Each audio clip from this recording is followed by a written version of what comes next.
주 안에서 사랑하는 신앙의 교우 여러분, 그간 평안하셨습니까? 진짜 평안하셨습니까?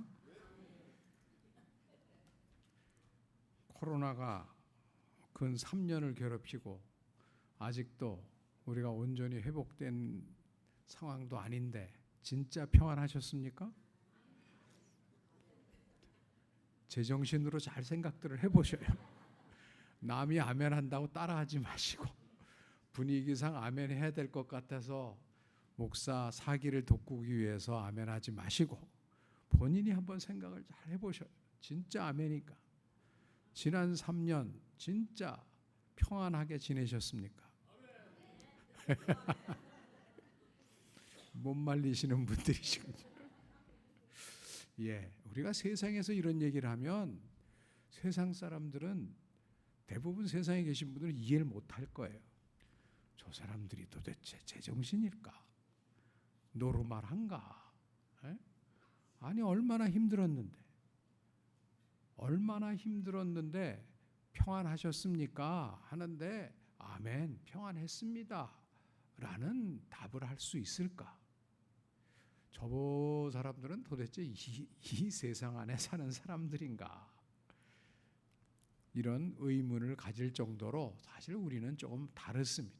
물론 우리가 이런 질문을 한 게 아니죠. 여러분 그동안 편안하셨습니까? 를 묻지는 않았어요. 사실은 인간적으로 육신적으로 편안하지 않았죠. 얼마나 힘들었어요. 아직도 코로나에 걸리는 분들이 꽤 계시더라고요. 제 주위에도 코로나 걸렸다는 분들이 심심치 않게 많아요. 그리고 여전히 걸리면 아파요. 굉장히 그 고통 속에서 아픈 분들이 많이 계시더라고요.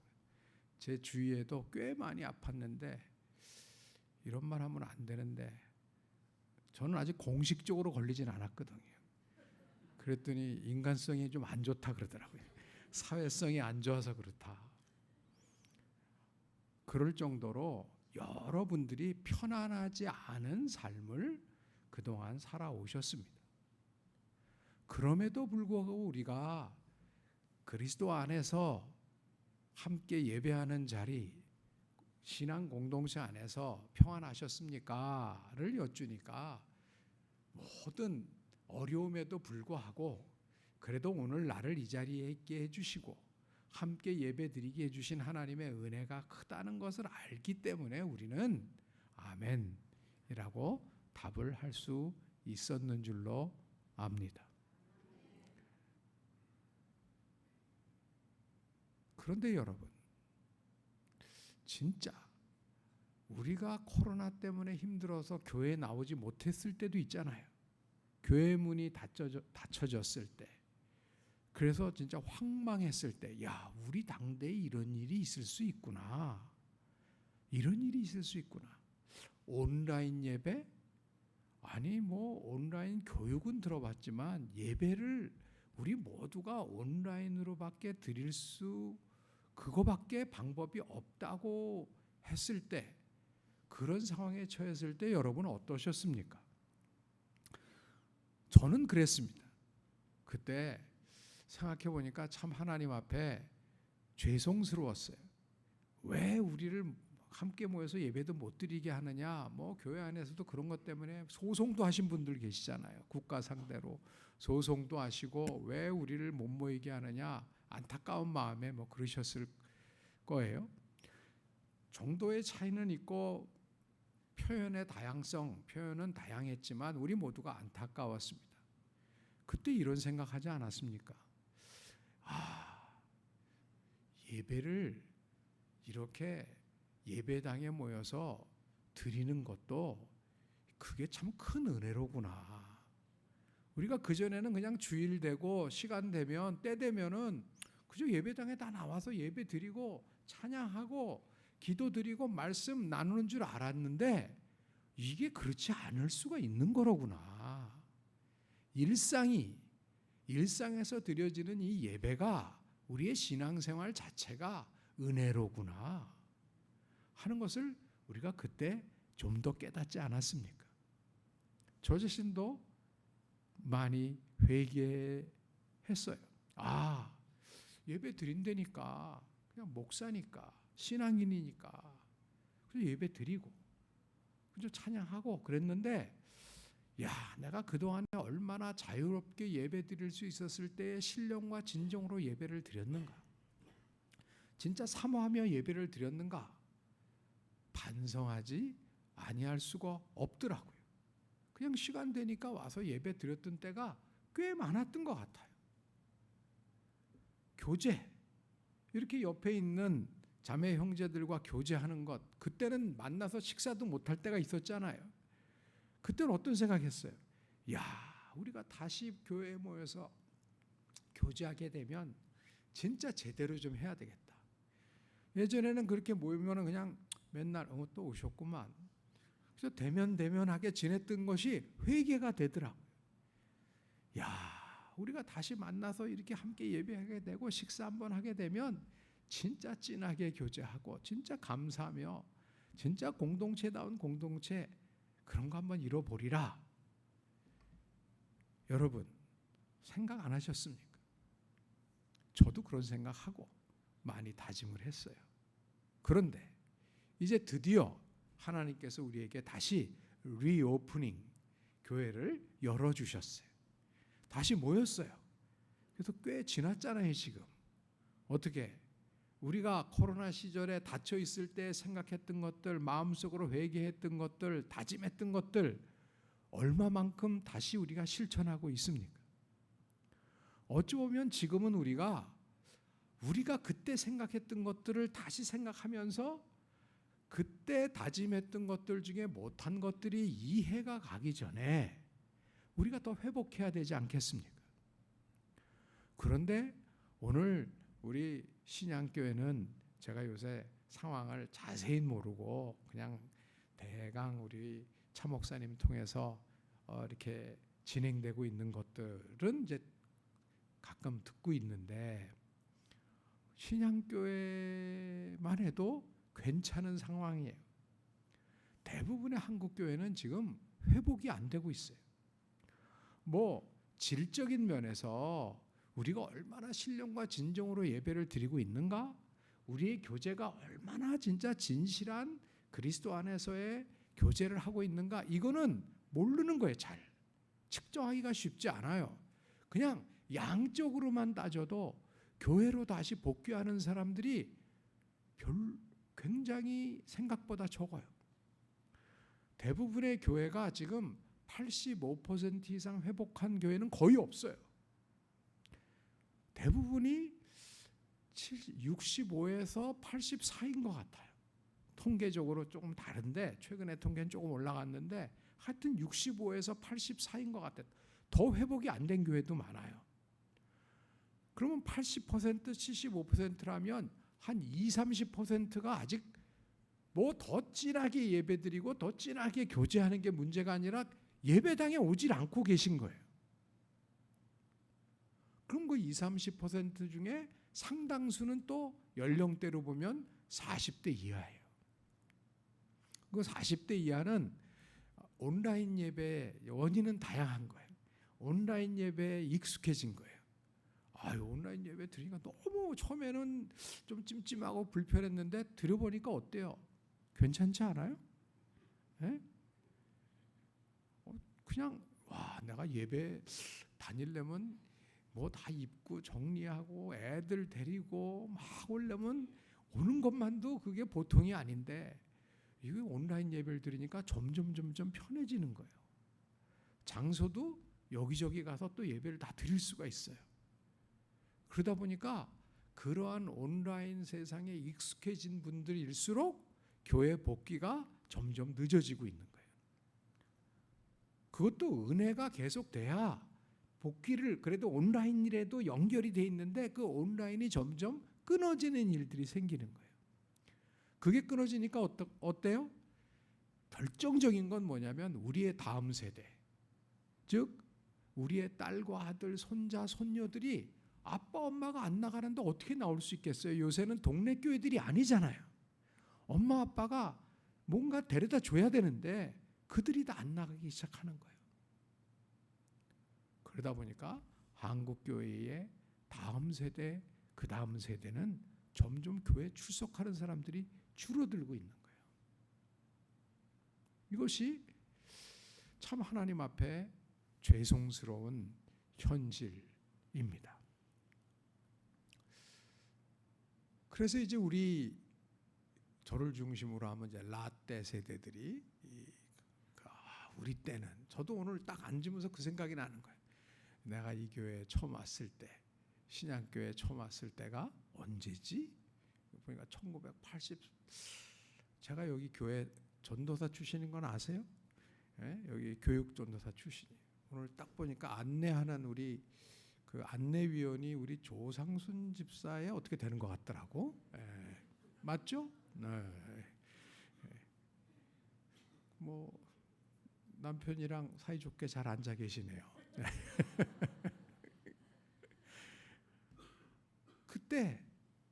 그때가 생각나는 거예요. 그러니까 미래가 생각이 안 되고, 신양교회 그 2040은 어떻게 될까? 이 생각이 안 나고 1980년대가 생각이 나는 거예요. 이게 바로 라떼의 특징들이에요. 과거 지향형. 그때가 어땠는데. 이런 사람들이, 저 같은 사람이 교회 주축이 되면 어떻게 되는 거예요? 힘들어지는 거예요. 그래서 하나님께서 뭘 시키셔요? 은퇴를 시키시는 거예요. 저도 어느덧 금년이 은퇴예요. 이제 학교에서 어느덧 그렇게 된 거예요. 그런데 지금 왜 이 라떼, 저와 같은 세대가 힘들어지느냐? 점점 힘들어지는 이유는 세상이 변하고 있어요. 코로나 이전과 이후 세상이 달라지고 있는 거예요. 뭐가 달라지느냐? 예컨대 예전에는 이게 코로나 때문에만 바뀐 게 아니야. 사실은 코로나가 우리가 변할 세상, 결국은 변할 세상을 굉장히 앞당기게 한 거예요. 그래서 우리가 그 변하는 세상의 맛을 미리 보게 된 거예요. 그 중에 가장 큰 게 뭡니까? 제가 오랫동안 이제 그 안식년을 이제 떠나 있다가 한국에 오래간만에 이제 왔어요. 왔는데 와갖고서는 공항에서 처음에 경험한 게, 시장에서 식당에 들어갔는데 뭐 주문을 하려고 이렇게 하는데 주문 받을 사람이 안 보이는 거예요. 갑자기 사람들이 안 보이더라고.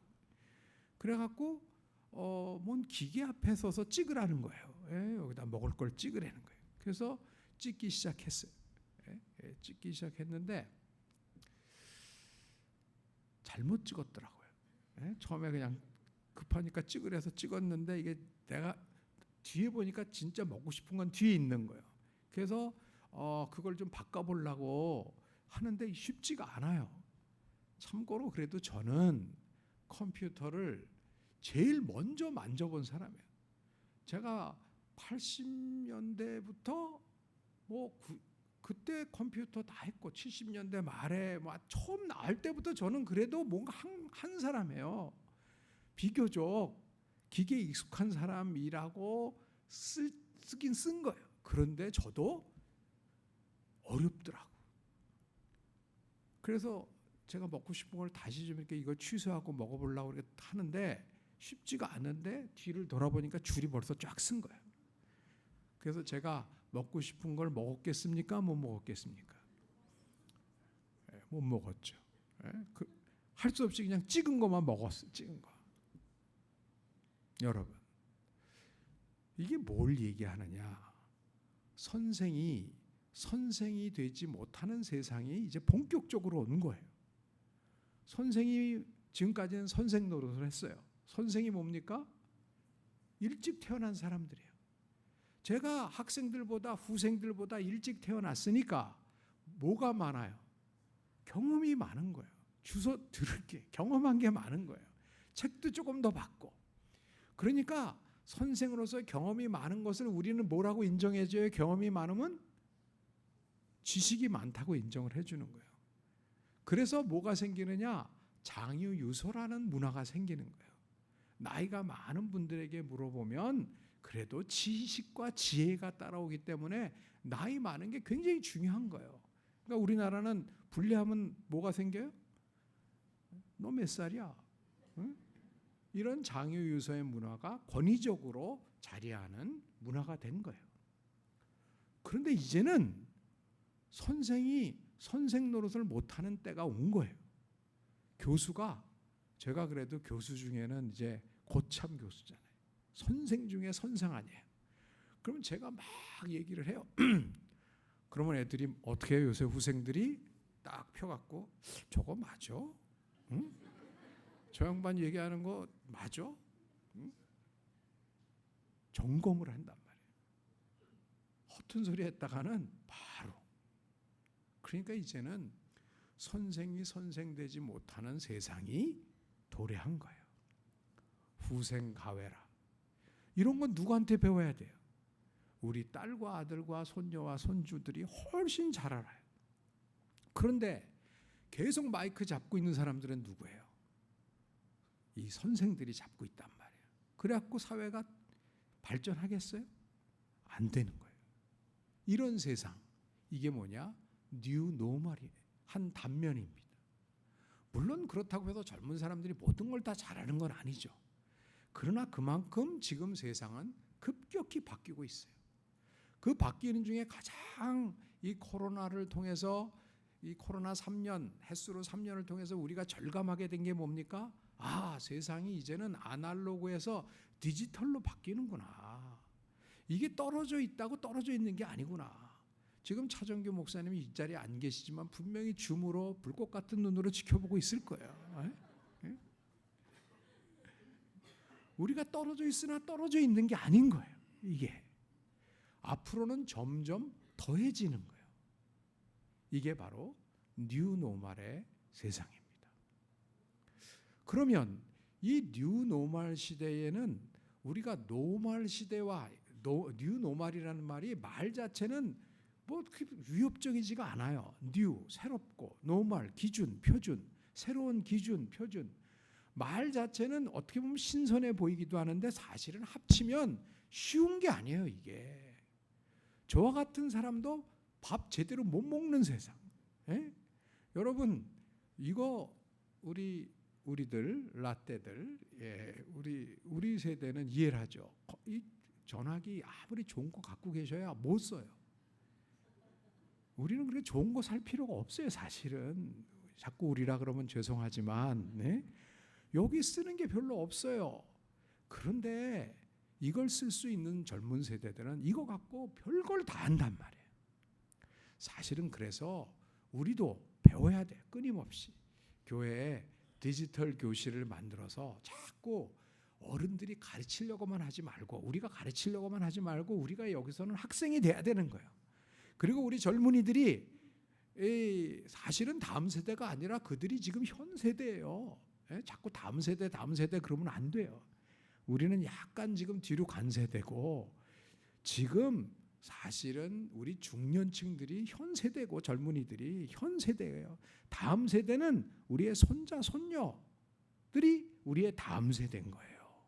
생각을 우리가 바꿔야 될 때입니다. 그리고 교회 안에서 우리 젊은 세대들이 우리를 좀 많이 가르쳐 줬으면 좋겠어요. 가서 제대로 밥 시켜 먹을 수 있도록 앞으로. 그리고 무슨 포인트도 많아요. 사실은 우리는 쓰면서도 포인트가 자기가 정립되어 있는지도 몰라. 근데 그들은 다 찾아 먹어요. 우리도 교육을 받으면 쓸 수가 있어요. 끊임없이 우리가 배워야 합니다. 어린이들만 배우는 게 아니라 이제는 평생을 계속해서 학습해야 되는 학습 공동체가 우리가 돼야 되고, 우리 신앙 공동체가 그렇게 더욱더 변화해야 될 줄로 믿습니다. 그러려면 어떻게 해야 돼요? 좋은 학생이 되려면요, 겸손해야 돼요. 좋은 학생은 자기가 뭘 다 안다고 자꾸 이렇게 교만한 사람은 학생이 될 수가 없고 배울 수가 없어요. 은혜를 잘 받을래도, 성령의 은사를 받으려면, 하나님을 제대로 보려면 마음이 가난해야 되고 어린아이와 같이 돼야 하나님의 은혜를 받을 수 있고 하나님의 나라를 볼 수 있듯이, 하나님께서 우리와 함께 하듯이 우리가 겸손해지는 것은 모든 면에서 나타나는 것입니다.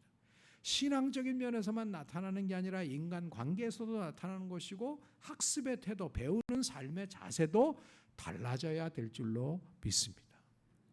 그러고 보니까 왜 우리가 변하지 않았을까?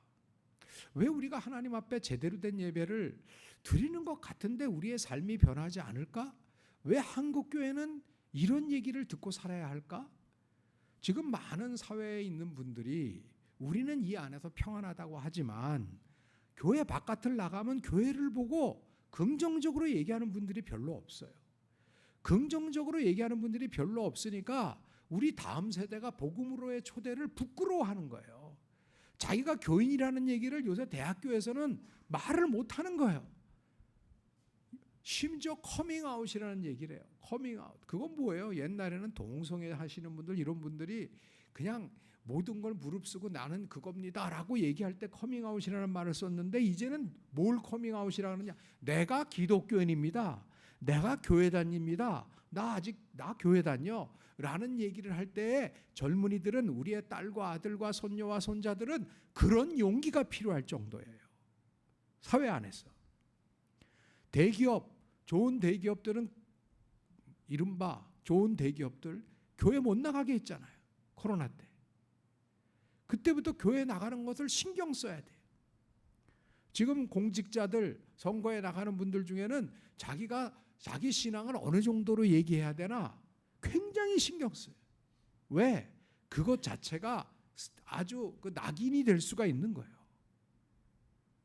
이 정도로 신앙을 가지고 살아간다는 것 어려운 세상이 되었습니다. 어쩌다가 우리가 이런 세상을 우리 딸과 아들과 손녀와 손자에게 물려주게 되었습니까?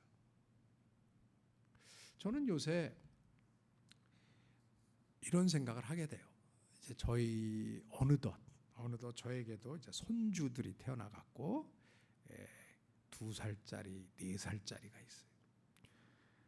걔네들 2살짜리 좀 몇 달 섬겨봤더니 쉬운 게 아니더만요. 그분들 섬기는 게 쉬운 게 아니에요. 제가 재활병원 하는 원장 선생님한테 들어보니까 환자의 70-80%는 손주들 때문에 오는 거래요. 특별히 할머니들. 그래서 걔네들 멀리하라고 그렇게 그래도 못하는 거야. 여러 가지 상황에서. 그 중에는 뭐 최고의 원인은 사랑이죠. 예수님은 우리를 사랑하셔서 십자가를 지셨지만 그래도 거기에 가장 비슷한 거, 인간 세상에서 가장 비슷한 게 부모의 자녀를 위한 내리사랑이에요. 특별히 할머니, 할아버지의 손자, 손녀를 위한 사랑. 그게 조금 비슷하게 방불한 것 같아요. 그 정도로 쉽지 않아요. 그런데 저희 이제 부모님이 90대 중반이세요. 아직 생존하신데 감사하게 생존하신데 90대 중반이신 거예요. 나날이 약해지시는 거예요. 인생이 만만치 않은 거예요. 이게 장수가 그냥 무조건 축복이다라고 얘기하기가 어려울 정도로 늙어간다는 것, 나이 들어간다는 게 쉬운 게 아니에요. 그래서 저도 인생의 공부를 이제 처음부터 좀 끝까지 다시 좀 하고 있는 요즘입니다. 그러면서 이런 생각을 하게 돼요. 결국은 이렇게 태어나서 이렇게 자라다가 이렇게 하다가 조만간에 우리가 하나님 앞에 서겠구나. 지금도 우리가 하나님 앞에 살아가는 존재들이지만 이제 조금 지나면 저나 여러분 시차가 조금 있지만 하나님 앞에 이제 서는 날이 옵니다. 곧 올 거 아니에요. 그때 주님이 이렇게 물으실 것 같아요. 야, 그래, 어땠어? 물으실 것 같아요. 우리가 아이들 어디 여행 보냈다가 오면 묻잖아요. 어땠어? 그때 우리 아이들이 답을 하잖아요. 우리도 답을 할 것 같아요. 여러분, 하나님이 여러분에게 그렇게 물으시면 어땠어? 물으시면 여러분은 무엇이라 답하실 것 같습니까? 저는 생각해 보니까 물으시면 이렇게 답할 것 같아요. 주님, 감사합니다. 진짜 신나게 살다 왔습니다. 신나게 살다 왔습니다. 20세기 중반에 대한민국이라는 나라에 태어나서 21세기까지 살다가 왔는데 진짜 신나게 사는 것 같습니다. 저는 대학 때까지, 제가 대학생 때 이제 신앙교회를 알았고, 우리 참목사랑 같이 학교를 다녔으니까 이제 신앙교회를 알았고, 그때 염소 우유를 좀 얻어 먹은 것 같고, 하여튼 그 먹은 것 때문에 제가 여기 다시 이제 전도사로 오게 됐고, 전도사가 아니라 그때는 이미 안수를 받았던 것 같은데, 하여튼 그때 그 직전까지 저는 대한민국에 태어난 게 그렇게 감사하지 않았어요. 그렇게 행복하지 않았어요. 왜냐하면 진짜 가난했거든요. 그리고 정치적으로 무지하게 억압적이었어요. 왜 우리는 매번 대통령이 장군이 국회의원은 뭐 그건 너무 쉬운 거고 대통령을 하셔야 되나? 뭐 이런 게 저는 못마땅했어요. 그리고 하여튼 정치적으로, 경제적으로, 사회문화적으로 너무 답답했어요. 그래서 그때 그런 생각을 했던 것 같아요. 왜 나는 미국에 안 태어났나? 하나님이 왜 나를 미국에 안 태어나게 하셨나? 하나님이 왜 나를 독일과 불란서 같은 나라에 안 태어나게 하셨나? 라는 생각을 한 적이 꽤 있었거든요. 근데 그때도 왜 나를 일본에 태어나게 안 하셨나? 이런 생각을 안 했던 것 같아요. 하여튼 그런 생각하면서 대학 때 저희는 공부도 별로 못했어요. 그냥 뭐 맨날 전체적인 데모하고 이러니까 그냥 공부도 별로 못하고 그러면서 살았거든요. 그런데 어느 날 그래도 은혜를 받으니까 좀 달라지긴 달라지더라고요. 은혜를 받으니까 왜 나라가 이래? 라고 했던 시각이 이제 눈이 바뀌어서 하나님이 나를 할 일 많은 이 나라에 태어나게 해주신 것, 이건 뜻이 있는 거로구나. 찬송이 그게 있잖아요. 할 일 많은 이 나라에 우리 태어났으니 복음 들고 앞장서서 충성되게 일하자. 그래서 사실은 이제 저와 같은 사람들이나 그 당시 시대를 살아갔던 사람들은 나름대로 열심히 일한 거예요. 열심히. 뭐 어떤 분들은 한 손에 총칼을 들고 한 손에 망치를 들고 열심히 일했어요. 어떤 비전을 가졌냐? 특별히 신앙을 가진 사람들은 내가 열심히 공부하고 내가 열심히 일을 하면 나의 삶도 달라지지만 우리 나라가 달라질 것이다. 우리 민족이 달라지고 우리 사회가 달라지고 우리 나라가 달라질 거다라고 하는 비전을 받았기 때문에 사실 열심히 일한 거예요. 어떤 분들은 베트남 가서 일하고 어떤은 사우디 가서 일하고 쿠웨이트 가서 일하고 리비아 가서 하고 그래갖고 오늘의 대한민국을 이 정도는 이룬 거 아니에요? 그러니까 이제는 그동안에 엄청나게 변한 거예요. 저는 이렇게 지나갈 때마다 장충동 지나다 보면 장충체육관 있잖아요. 장충체육관 볼 때마다 그 생각이 나는 거예요. 야, 저거 질 때 누가 많이 도와줬대요? 필리핀이 많이 도와줬대요. 필리핀이 그때 우리나라보다 훨씬 잘 살았어요. 60년대. 그래갖고 필리핀이 무지하게 지원을 해줘갖고 진 게 장충체육관이에요. 그래서 장충체육관에서 지금 우리 그 기성세대들은 더 느끼시지만 지금도 쓰지만 그때는 뭐 별거 다 했어요. 별거 뭐 농구, 축구, 축구는 알고 배구, 대통령 선거까지 거기서 했으니까 그 정도로 그 정도의 나라가 우리나라였단 말이에요. 근데 지금은 필리핀 그러면 우리가 뭐 좀 도울 거 없나? 이 정도를 생각할 수 있게 됐잖아요. 경제적으로 풍성해졌고 정치적으로도 뭐 갈 길이 아직도 많이 남았지만 그래도 그 시간에 비하면 우리가 독립해서 이렇게 이룬 시간에 비하면 많이 민주화된 것이고 다른 나라들에 비하면 훨씬 많이 민주화된 것이고 사회문화적으로도 많이 풍성해졌고 더더욱 영적으로 이렇게 풍성해진 나라가 전 세계에 별로 없습니다. 제가 얼마 전에 미국 출장을 갔다가 굉장히 좀 피곤했어요. 그러니까 막 일정이 빡빡해갖고 굉장히 피로가 좀 쌓인 상태에서, 그것도 비행기를 또 돌아오는 비행기가 12시 40분, 밤 12시 40분 비행기니까 한밤에 비행기를 타야 되니까 이제 가서 섰는데 줄이 또 엄청 길더라고요. 케네디 공항 줄이 그러니까 막 이렇게 빙빙빙빙 돌아서 이제 겨우 꽤 오래 기다렸다가 이제 패스포트 여권 내는 그 컨트롤하는 자매 이렇게 여성이 계시더라고요. 그래서 거기다 이렇게 탁 냈더니 이 친구가 제 여권을 탁 보더니 씩 웃더니 임성빈 딱 그러는 거예요. 발음이 무지하게 정확하더라고요. 그래서 내가 야, 너 발음 진짜 좋다. 물론 이제 그 나라 말로 했죠. 그랬더니 딱 저는 영어로 하는데 그 친구는 고마워. 딱 이렇게.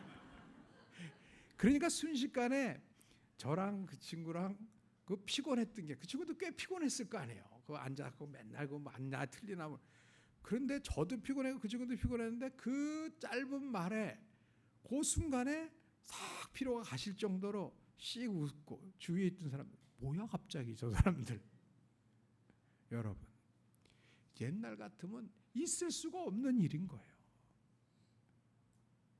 지금은 외국의 젊은이들도 K컬처, 뭐 한국에 대해서 한번 와보고 싶다고 하고, 뭐 판이 엄청나게 달라진 거예요. 그러니까 저희 세대를 기준으로 한다면 진짜 천지개벽을 할 정도로 하나님께서 우리를 축복해 주신 것입니다. 엄청나게 바뀐 거예요. 그래서 하나님 참 감사합니다. 그렇게 말씀드릴 것 같아요. 진짜 신나게 살다 왔습니다. 신양교회도 엄청나게 변했잖아요. 우리 토담집에서 시작했잖아요. 예? 토담. 여기 나중에 오신 분들은 그게 뭔지 모르실 거예요. 토담. 예? 우리 장영락 목사님 여기서 염소 하시고 막 엄청 달라진 거죠 지금. 이런 이 최신식 예배당, 요거는 예배 드리는 걸 사진 찍어서 어디 보내면 다 어디 휴양지 예배당이냐 다 그러잖아요. 다. 예? 우리도 엄청나게 복을 받고 우리도 엄청나게 변한 거예요. 그러니까 하나님 감사합니다. 근데 그 다음에 주님이 이렇게 말씀하실 것 같아요.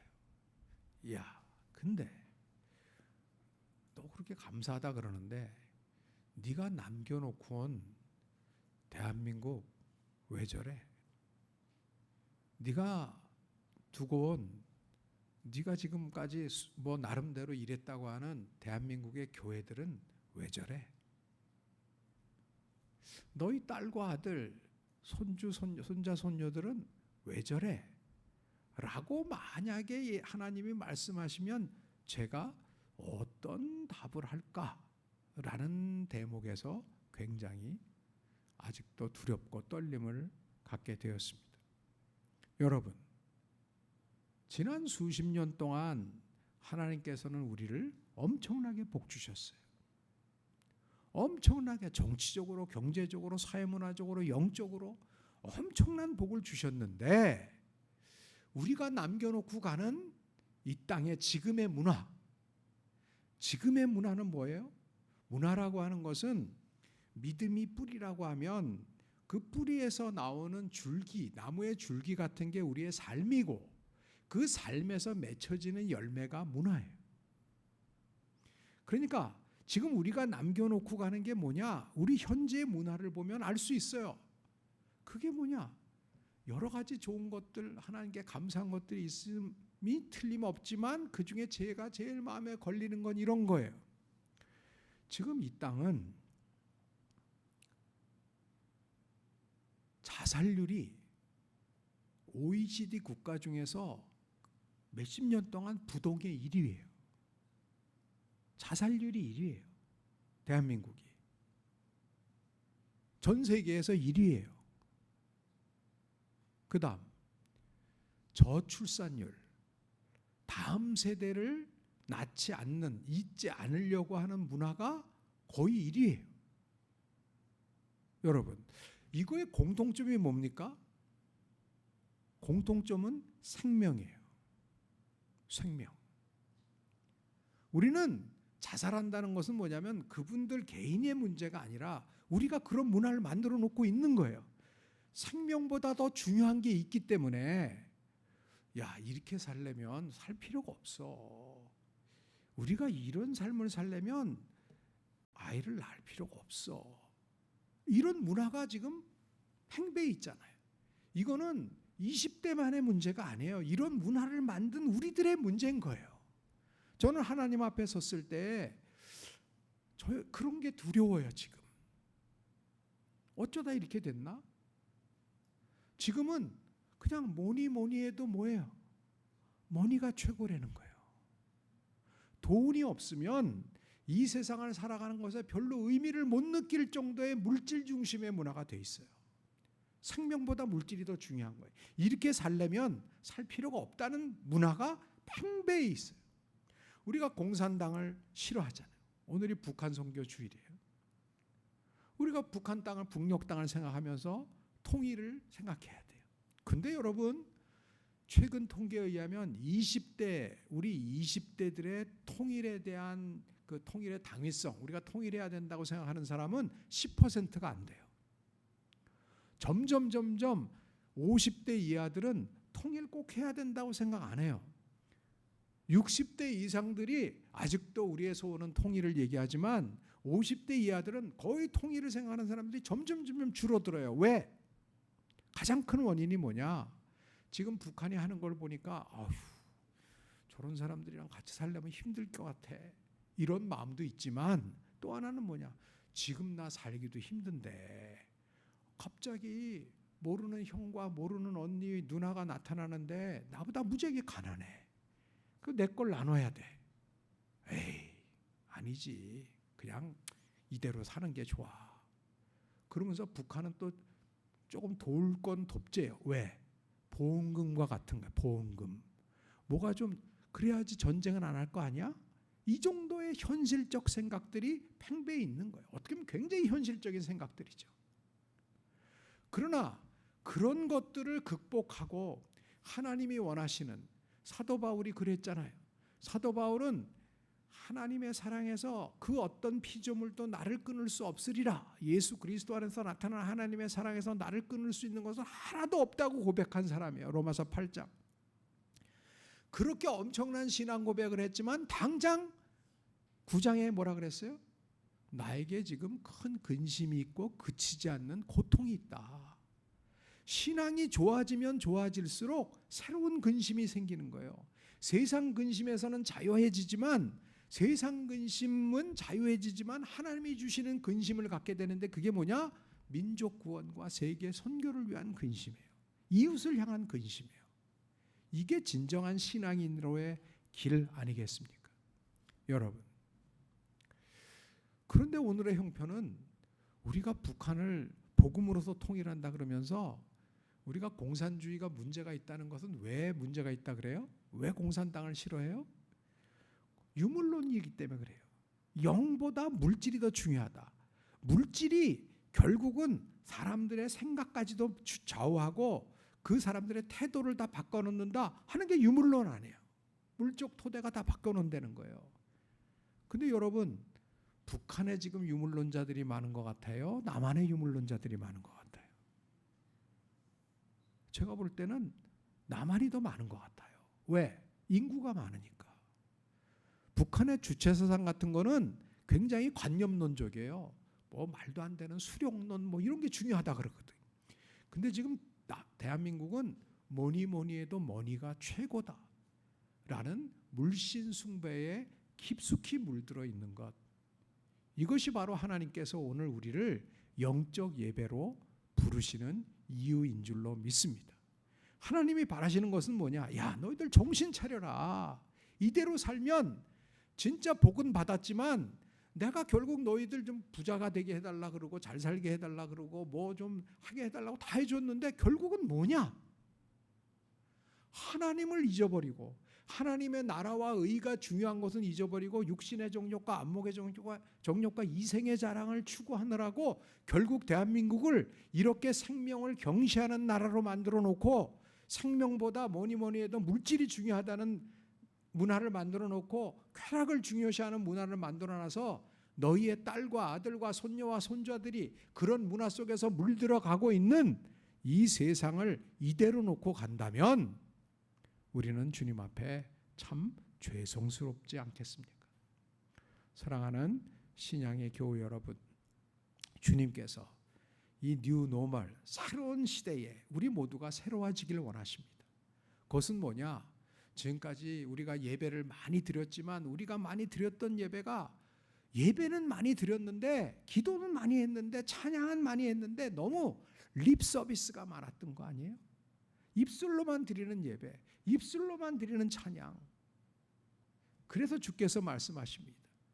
입술로가 아니라 너희의 너희의 몸을 하나님이 기뻐 받으시는 거룩한 산 제물로 드리라. 우리의 몸을, 입술만이 아니라 우리의 몸은 곧 우리의 일상을 얘기합니다.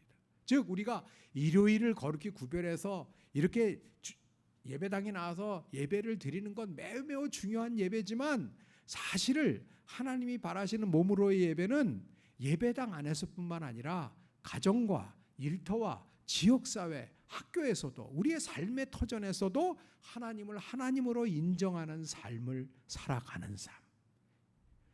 우리가 일요일을 거룩히 구별해서 주일로 지키는 것 매우 중요하지만 하나님은 일요일만의 주인이 아니시고 월요일부터 토요일까지도 우리 삶의 주인이시라는 것, 그러한 삶을 살아가는 것을 원하신다는 것, 이것이 바로 우리의 몸을 하나님이 기뻐 받으시는 거룩한 산 제물로 드리는 삶인 줄로 믿습니다. 하나님이 이걸 뭐라 그러셨느냐? 영적 예배라 그러셨어요. 영적 예배는 알지 못하는 방언을 하고 입신을 하고 뭐 이런 것만이 영적인 게 아니라 우리의 일상, 월요일부터 토요일까지의 삶, 예배당에서뿐만 아니라 가정과 일터와 지역사회에서의 삶, 오프라인에서의 삶뿐만 아니라 온라인에서의 삶, 이것도 모두 하나님이 기뻐 받으시는 영적 예배의 영역인 줄로 믿습니다. 입술만이 아니라 삶으로 하나님을 기쁘시게 하여 드리는 저와 여러분들이 되어서 이 땅의 문화를 하나님이 기뻐 받으시는 문화로 바꿔놓을 수 있는, 그래서 그런 나라 우리 다음 세대에게 물려줄 수 있는, 그래서 하나님 앞에 섰을 때 그래 수고했다, 지금보다 더 칭찬받을 수 있는 저와 여러분 되기를 간절히 원합니다.